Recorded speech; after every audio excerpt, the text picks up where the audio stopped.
The Punisher is essentially a remake. I already reviewed the 1989 film the last time I did Comic-Thon, the one with Dolph Lundgren, which was a decent action film, despite the liberties it took with the source material. Well, this time, we have another movie that takes some liberties, though this time it's a lot closer to the Punisher comics. Thomas Jane plays the Punisher this time, and I have to say he's perfect for the role.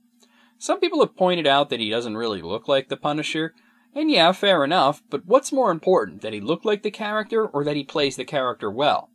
Let me give you an example.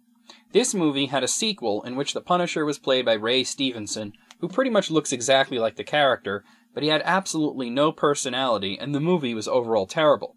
Maybe I'll review that if I ever do Comic-Con 3.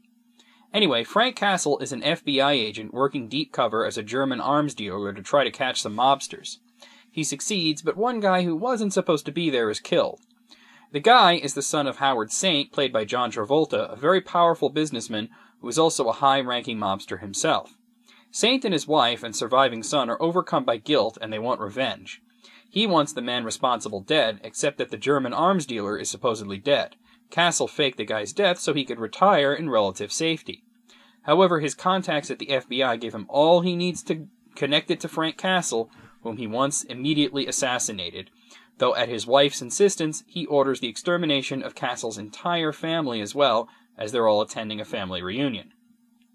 The Castles are all killed, and this part is really hard to watch. This movie holds no punches at all.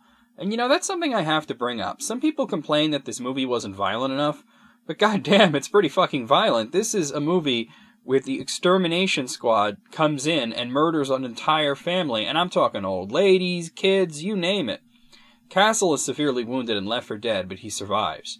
He returns after recovering to punish the Saints, which he does methodically and in some pretty creative ways.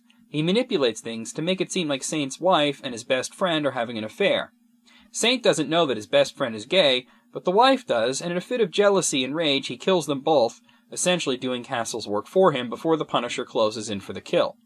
That's not to say that it all goes smoothly, as Saint throws everything he has at Castle, and it's only through a mixture of luck, determination, skill, and the right friends that he survives. The Punisher's main draw is the acting. I've always felt that Thomas Jane is one of the great underrated actors of our time. The guy is great in everything that he does, but he gets almost no recognition. You also have a more subdued than usual John Travolta who manages not to ham it up and takes the role seriously. Antoni Coroni is great as TJ, Saint's best friend and confidant, and you also have Rebecca Romijn here as Joan, Frank's neighbor, who along with her two friends help him move on with his life and not be consumed by his grief. What makes the movie great is that Saint and Castle aren't that different. They both suffered losses, and they are both responding violently. The difference is that Saint is cold and exterminates an entire family out of hand. It's nothing more than revenge, while Castle laments the accidental death of Saint's son, as no one was supposed to die in the operation, and he firmly believes that what he's doing is not revenge, but punishment. Anyway, The Punisher didn't exactly do well, but it did blow up on DVD, and I think that it's one of those great underrated Marvel movies that is all but forgotten now, kind of like the first Hulk film. Even without the Marvel property, I think that it still would have been an excellent movie, and I really have nothing bad to say.